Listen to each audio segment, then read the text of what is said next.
તો સાબરકાંઠામાં સ્થાનિકોએ ચૂંટણીનો બહિષ્કાર કર્યો છે, ત્યારે આંત્રોલીવાસ દોલજીના સ્થાનિકોએ આ ચૂંટણીનો બહિષ્કાર કર્યો છે। ત્યારે દોલજીમાં ગ્રામ પંચાયતની ચૂંટણીનો બહિષ્કાર કરવામાં આવ્યો છે। ત્યારે ગામમાં કોઈ આવવું નહીં એવા બેનર પણ લગાવવામાં આવ્યા છે। ત્યારે ગામમાં રોડ રસ્તા અને વીજળીની સમસ્યાઓને લઈને સ્થાનિકોએ ચૂંટણીનો બહિષ્કાર કર્યો છે। ત્યારે અનેક રજૂઆતો બાદ પણ નિકાલ ન આવતા આ નિર્ણય લેવામાં આવ્યો છે।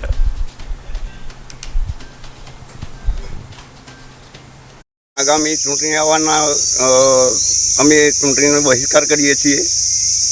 બહિષ્કાર કરવાનું કારણ અમારો રસ્તો જેથી કરીને પાણી ભરાતો રસ્તો કોઈ સાધન આવી શકતું નથી। ડિલિવરી કેસ હોય તો પણ તકલીફ પડે છે। 108 પણ આવી શકતી નથી। બીજા નંબરમાં જ્યોતિગ્રામનું લાઇટ અમને મળતું નથી અને આ બહિષ્કાર કરવાનું કારણ આ જ છે। કેટલા વર્ષથી મતલબ આ લાભ લગભગ આ લાભ અમને 25-30 વર્ષથી મળતો નથી।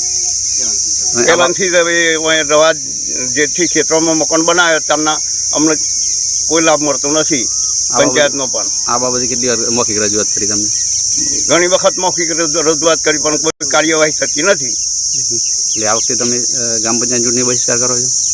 આ વખતે ગ્રામ પંચાયતની ચૂંટણીનો બહિષ્કાર કરીએ છીએ કારણ કે રસ્તો અમારો ખરાબ થઈ ગયો છે। આવવા જવામાં બાળકોને પણ તકલીફ પડી રહી છે। નિશાળે પણ જઈ શકતા નથી। તેના કારણે ચોમાસાની અંદર કેટલા બાળકો અહીંયા ભણવા જાય છે? ચોમાસાની અંદર બાળકો લગભગ 15 થી 20 બાળકો અમારો શાળામાં ભણવા જોઈએ ને વચ્ચે એક ખરાબના રસ્તાના કારણે જઈ શકતા નથી। બરાબર છે। 12 મંદિરની અંદર કેટલા જોઈએ? 12 મંદિરે લગભગ 15 એક બાળકો અમારો જોઈએ।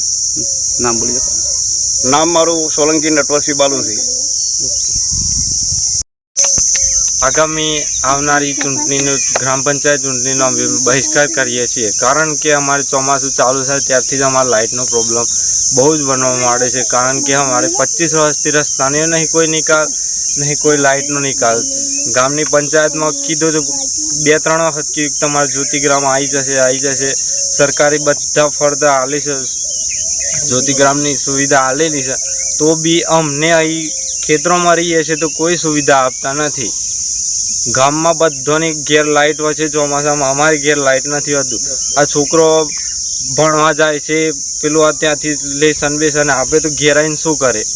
રાતે તો લાઇટ જ નથી હોતું। તે ચોમાસામાં અમારે લાઇટનો બહુ પ્રોબ્લેમ બને છે, તેના કારણે બહુ બધા તકલીફ અમારે ચોમાસામાં પડે છે।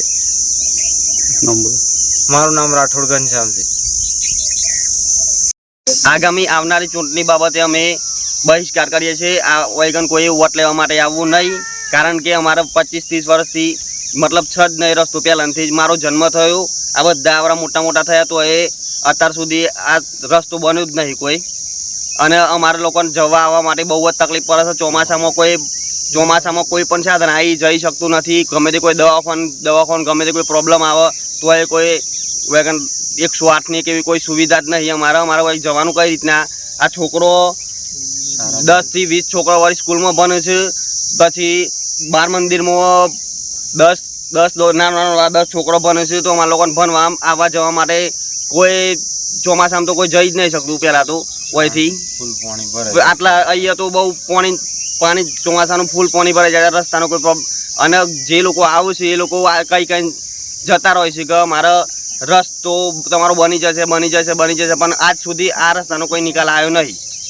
એટલા માટે આજથી અમે આવનારી ચૂંટણીનો બહિષ્કાર કરીએ છીએ કારણ કે આ રસ્તાના પ્રોબ્લેમ લીધે આજ પછી કોઈએ વોટ માંગવા આવું નહીં।